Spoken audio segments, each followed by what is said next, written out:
යාළුවනේ ඔන්න දැන් ශාවයන්ගේ ආත්මයට අර ආලෝක පොකුර ටිකෙන් ටික ඇතුළු වෙන්න පටන් ගන්නවා. මේක පුදුම බලයක්. මේ හෝල් ඔෆ් සෝල්ස් එක මිලියනයක් විතර සෝල්ස් එකතු කරලා හදපු පිරිසිදුම සාරය. මේක ඇඟට එනකොට ශාවයන්ට දැනෙන්නේ හරියට උණුසුම ආලෝකයක ගිලිලා වගේ අමුතුම හැඟීමක්. මේ බලය ඇඟට උරා ගන්නකොටම එයාගේ සෝල් එක වටේට අමුතු ස්පටික තට්ටු ඇති වෙන්න පටන් ගන්නවා. එතකොට ශාවයන්ගේ සෝල් එක දිහා බැලුවම ඒක නියම මනුස්ස ශරීරයක් වලේමයි පෙන්නේ. හරියට අద్භූත පෙනුමක්. මේ සෝල් එකෙන් අති විශාල බලයක් නිකුත් වෙනවා යාළුවනේ. ඒ බලයේ ඉස්සරහා ශාවයන් පවා හිතනවා අනේ මම කොච්චර පොඩි කෙනෙක්ද කියලා. බෑන්! ශාවයන් මේ සෝල් එක උරා ගන්නකොටම අදෘශ්‍යමාන කම්පන තරංග වටේට පැතිරෙන්න පටන් ගන්නවා. මේක හැතැප්ම 10,000ක් විතර දුරට පැතිරිලා යනවා. මේ පීඩනය නිසා ඒ කඳු කරේ හිටපු හැම සතෙකුටම Tamanගේ ආත්මයෙන්ම එන පීඩනයක් දැනෙනවා. කැලේ හිටපු දරුණුම මැජිකල් බීස්ට්ලා පවා බිම දිගා වෙලා කිසිම සද්දයක් නැතුව ඉන්නවා. ඒ තරමට මේ ආත්ම බලය දරුණුයි. මේ පුහුණුව කොච්චර දරුණුද කියනවනම් ෆෝලිං ස්ටාර් පැවිලියන් එකේ හිටපු ගොඩක් එක්ස්පර්ට්ලා ශාවයන් පුහුණු වෙන කන්ද ළඟට එන්න හදනකොට ඔවුන්ට එකපාරටම තද හිසේ කැක්කුමක් එනවා. සමහරුන්ට අහසේ හරියට පියාඹන්නවත් බැරි වෙලා පහළට වැටෙන්න යන සයිබේ පවා පෙන්නනවා. ඔවුන් ඉක්මනටම ඒ කන්දෙන් ඈත් වෙලා අමුතු විදිහට බලාගෙන ඉන්නවා. යාවලාෝ පළමු වැඩිහිටියා සහ ෆෙන්ග්සුන් ෂේත් මේ අහසට ආවා. ඔවුන් මේ තත්වය දැකලා පුදුම වෙනවා. ශාවයන්ගේ මේ ස්පිරිචුවල් පවර් එකට එයාලටවත් හරියට ඔරොත්තු දෙන්න අමාරුයි.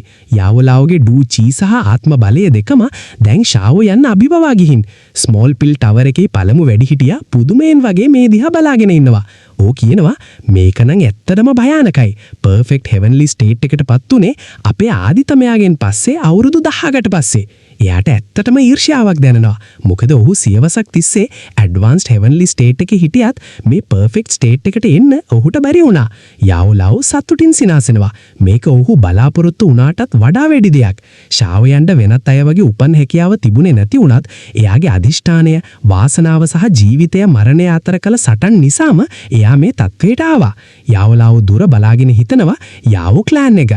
මට වෙලාවක් ලැබුණු ගමන් මම ශාවයන් එක්ක එහෙට යනවා. මට වෙන කිසිම දෙයක් අවශ්‍ය නැහැ. ෆෙන්ග්සුන් මේ වෙලාවේ කියනවා ශාවයන් කොච්චර කාලයක් මේ විදිහට ඉඳීද දන්නේ නැහැ. දවස් ගණන් බැලුවොත් පියුරිෆයින් ඩිමොනික් ලෝටස් ෆ්ලේම් එක එන්න ළඟයි. යාවලාව සිනාසෙමින් කියනවා එයා නියම වෙලාවට ඇහැරේ. අපි එයාට බ්‍රේක් ත්‍රූ එක ගන්න නිශ්ශබ්දව ඉමු කියලා අණ කරනවා. දවසින් දවස ගත වෙනවා. මාසයකට පස්සේ මේ ස්පිරිචුවල් පීඩනය මුළු ස්ටාර් රියල්ම් එක පුරාම පැතිරෙනවා. ශාවයන්ගේ පුහුණුව නිසා ෆෝලිං ස්ටාර් පැවිලියන් එකේ අයට සිද්ධ වෙනවා අමාරුවෙන් බිම දුවන්න. ඔවුන්ගේ පිටට පීඩනයක් දැනෙනවා. යාවුලාවගේ කණ්ඩායම පවා මේකට අසරණයි. ඒත් මේ පීඩනය ෆෝලිං ස්ටාර් පැවිලියන් එකේ ශිෂ්‍යයන්ට වෙනත් ආකාරයක පුහුණුවක් බවට පත්වෙනවා. ඔවුන්ට තේරෙනවා මේ පීඩනය විනදරා ගන්නකොට ඔවුන්ගේ ස්පිරිචුවල් ස්ට්‍රෙන්ත් එක වර්ධනය වෙනවා කියලා. මේ නිසා කිසිම කෙනෙක් දැන් පැමිණිලි කරන්නේ නැහැ. ඔවුන් මේක දුර්ලභ පුහුණු අත්දැකීමක් විදිහට සලකලා කන්දපත්තට ටිකෙන් ටික ඇවිදින්න උත්සාහ කරනවා.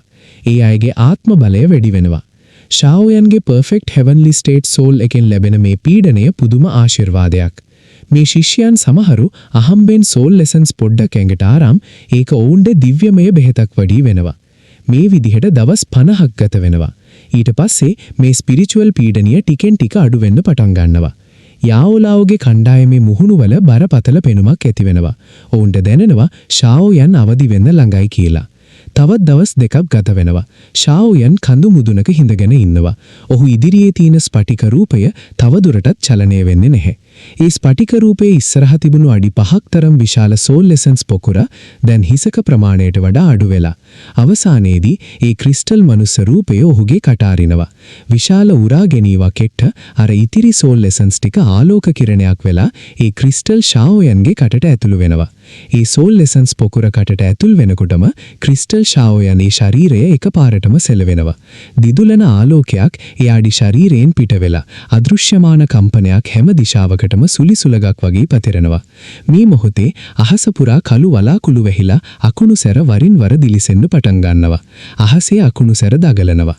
ඒත් එක්කම කන්දෙන් පිට වෙන විශාල අදෘශ්‍යමාන කම්පනය මුළු ස්ටාර් රියල්ම් එක පුරාම පැතිරෙනවා. පර්ෆෙක්ට් හෙවන්ලි ස්ටේට් සෝල් එකේ බලය මේ තරම්ම දරුණුයි. සියයන් පවා පුදුම වෙනවා. ඇන්ෂන්ට් වොයිඩ් ඩ්‍රැගන්ලා ශරීරයෙන් දරුණු වුණත් සෝල් පවයකින් දුර්වලයි. මේ පීඩනය ඇයටත් දැනෙනවා. යාවෝලාවෝ ගෞරවයෙන් කියනවා පුරාවෘත්තයේ තියෙනවා ඩී ස්ටේට් එකට ගිය කෙනෙක්ගේ ආත්මය විනාශ කරන්න බැහැ කියලා. පළමු වෙඩිහිටියා සිනහසෙමින් කියනවා සෝල් එක මේ පර්ෆෙක්ට් හෙවන්ලි ස්ටේට් එකට ආවට පස්සේ ඒක වෙනම ශරීරයක් වගේ. සටන් කරනකොට සෝල් එක වෙනමම නිකුත් කරලා ප්‍රධාන ශරීරයත් එක්ක එකතු වෙලා සටන් කරන්න පුළුවන්. මේ දෙන්නගේ සහයෝගය නම් අසම සමයි. සාමාන්‍යයෙන් කවුරුත් සෝල් එක එළියට ගන්නෙ නැහැ. මොකද සෝල් එකට හානි වුණොත් ඒක දරා ගන්න අමාරුයි. නමුත් මේ ස්ටේට් එකට ආවම සෝල් එකත් ප්‍රධාන ශරීරයට වඩා අඩු නැති බලයක් තියෙන වෙනමම සටන් සහකාරුවෙක් වෙනවා. අදෘශ්‍යමාන ස්පිරිචුවල් ස්ට්‍රෙන්ග්ත් එක මුළු ස්ටාර් රියල්ම් එක පුරාම ජලතරංග වගේ පැතිරෙනවා. මේ මොහොතේ මුළු ස්ටාර් රියල්ම් එකේම ඉන්න හැම කෙනෙක්ගේම හැඟීම් සිතුවිලි ශාවෝයන්ගේ මනසට දැනෙනවා. මේ තමයි පර්ෆෙක්ට් හෙවන්ලි ස්ටේට් එකෙන් ශාවෝයන් ලබාගත්තු බලයක්. කලින් එයාගේ ස්පිරිචුවල් ස්ට්‍රෙන්ග්ත් එක වැඩෙන තරුණයෙක් නම් මේක නියම තියුණු ආයුධයක් අතේ තියාගෙන ඉන්න දක්ෂ වෙඩිහිටියෙක් වගේ. ශාවෝයන්ගේ හිතුවිල්ලක් එක්ක අදෘශ්‍යමාන ස්පිරිචුවල් කම්පනිය පිටතට ගලාගෙන යනවා. විනාඩියක් ඇතුළත ෆෝලිං ස්ටාර් පැවිලියන් එක වටේට හැතැප්ම 500ක් අරය ඇතුළේ වෙන හැමදේම ශාවෝයන්ගේ මනසට දැනෙනවා. ඒකේ වේගය අඩු වෙන්නේ නැතුව දිගටම යනවා. මේ ස්පිරිචුවල් කම්පනිය ගණන් කළ නොහැකි එක්ස්පර්ට්ලා ගාවින් ගිහිල්ලා යනවා. සමහරුන්ට පොඩි සීතලක් වගේ දැනුණත් ගොඩක් ඩූසුන් ලෙවල් එකේ අයටවත් කිසිම දෙයක් දැනෙන්නේ නැහැ. ස්පිරිචුවල් කම්පනිය හැතැප්ම 500 ඉක්මවා යනවා. යන අතරමඟදී සමහර ශක්තිමත් ආත්ම හමු වෙනවා. ඒ වගේම ශාවෝයන් දැනගන්නවා සෙන්ට්‍රල් ප්ලේන්ස් වල නම් හැංගිලා ඉන්න එක්ස්පර්ට්ලා ගොඩක් ඉන්නවා කියලා. ශාවෝයන් මේ සෝල් එක ආපහු ගන්න හදනකොටම එයාගේ ආත්මයේ ගැඹුරු තැනකින් අමුතු උණුසුමක් දැනෙනවා. ශාවෝයන්ගේ හිතුවිල්ලට අනුව ස්පිරිචුවල් කම්පනිය ඒ උණුසුම ආපු දිහාවට ආකුණු වේගයෙන් යනවා. ඒ ස්ථානයේ කන්දු සහ කන්දු ගැටවලින් පිරීලා. ඒ වගේම එතන වාතයේ අමුතු විකෘතියක් තියෙනවා. සුදු පැහැති ආලෝකයක් ඒ විකෘති වූ අවකාශයෙන් පිටතට ගලනවා. ශාවෝයන්ගේ සෝල් එක මේ සුදු ආලෝකයේ ස්පර්ශ කරනකොටම එයාගේ ආත්මයේ ගැඹුරු තැනකින් දාරුණු පිලිස්සුම් වේදනාවක් ඇති වෙනවා. මේ මොකක්ද මේ? ශාවෝයන්ගේ ආත්මය තුල හෙවන්ලි ෆ්ලේම් 5ක් තියෙනවා. සාමාන්‍ය ෆ්ලේම් එකකින් ඔහුට කිසිම හානියක් කරන්න බෑ. මේක නම් වෙනස්ම දෙයක්. ශාවෝයන් කම්පනියට පත් වෙලා ඉන්නකොටම ඔහුට පියුරිෆයිං ඩිමොනික් ලෝටස් ෆ්ලේම් එකේ සිටියමින් ලැබුණු අద్භූත ආලෝක පොකුර විශාල ලෙස සෙලවෙනවා. මේ චලනය නිසා ශාවෝයන්ට තේරෙනවා මේ තමයි පියුරිෆයිං ඩිමොනික් ලෝටස් ෆ්ලේම් එක එන්න නියමිත ස්ථානිය කියලා. මොකද මේ ආලෝක පොකුර ප්‍රතික්‍රියා කරන්නේ ඩිමොනික් ෆ්ලේම් එකට විතරයි. ඒ වගේම මේකෙන් එන පිලිස්සුම් වේදනාවත් සාමාන්‍ය නැහැ. ශාවෝයන් කම්පනියට පත් වෙලා ඉන්න අතරේ එයා වටේ තියෙන අවකාශය එකපාරටම කැළඹෙනවා. ඒ අවකාශයෙන් විශාල ස්පිරිචුවල් බලයක් එළියට ඇවිත් ශාවෝයන්ගේ ස්පිරිචුවල් කම්පනියත් එක්ක දරුණු විදියට හැප්පෙනවා. මේ හදිසි දරුණු ගැටුම නිසා ශාවෝයන්ව එකපාරටම කම්පනියට පත් කරනවා. එයාගේ ඔළුව ඇතුලේ අමුතු ഘോഷාවක් නැගෙනවා. ක්ෂණයකින් ශාවෝයන්ගේ සෝල් එක හැකිලෙනවා. ඒ එක්කම කෝපයේ පිරුණු කෑගැසීමක් පිට කරනවා. අනිත් පැත්තේ ස්පිරිචුවල් ස්ට්‍රෙන්ත් එක ශාවෝයන්ට කිසිසේත්ම දෙවනි නැහැ. හිස් අවකාශයෙන් එන අමුතු හඬක් ශාවෝයන්ට ඇහෙනවා. කවුද තමුසේ? ශාවෝයන් ආත්ම කම්පනයක් නිකුත් කරනවා. මෑන් හෝල් එකේ එකතු කරපු සෝල් එසන්ස් ටික තමුසේ ගිල්ලා වගේ. නැත්තම් තමුසෙට පර්ෆෙක්ට් හෙවන්ලි ස්ටේට් එකට එන්න බෑ. හෝල් ඔෆ් සෝල්ස් එකට ගොඩක් වතාවක් වරදින්න සැලැස්වේ තමුසේ. අමුතු හඬක් ශාවෝයන්ගේ හදවතට සම්ප්‍රේෂණය වෙනවා. හෝල් ඔෆ් සෝල්ස් එකේ වෙන කාටද මේ වගේ බලයක් තියෙන්නේ? මම හිතාගෙන හිටියේ ඩිමොනික් ලෝටස් ෆ්ලේම් එක ආවට පස්සේ ප්‍රශ්න විසඳන්න. නමුත් තමුසේ මේ ෆ්ලේම් එක එන තැන බැලුවා නම් මගේ හෝල් ඔෆ් සෝල්ස් එකට එන්න වෙනවා. ඒ හඬත් එක්කම ශාවෝයන් වටේ තියෙන හැම දෙයක්ම හිරගයක් වගේ වෙනවා. එයාගේ ආත්මය පවා චලනය වෙන්නේ නැහැ. තමුසේගේ ස්පිරිචුවල් ස්ට්‍රෙන්ත් එක බලවත්. අවකාශය කැළඹෙනවා. අඩි දහස් ගණනක් විශාල කළු අතක් අහසේ හැදිලා ශාවෝයන්ගේ ආත්මයේ ඉන්න දිහාවට එනවා. මේ කළු අත පහර දෙනකොටම මහලු හඬක් එකපාරටම ඇහෙනවා. ඒ වගේම විශාල තවත් අතක් අහසේ හැදිලා කළු අතත් එක්ක හැප්පෙනා. දරුණු ස්පිරිචුවල් සුලිකුණාටුවක් ඇති වෙලා අවකාශයේ තිබුණු බාධක ඔක්කොම බිදී යනවා. පරණ අවතාරය හෝල් ඔෆ් සෝල්ස් එකේ ප්‍රධානියා කෑ ගහනවා. මට ඕනේ නැහැ මේක හෝල් ඔෆ් සෝල්ස් එකට ලැබෙන්නාට.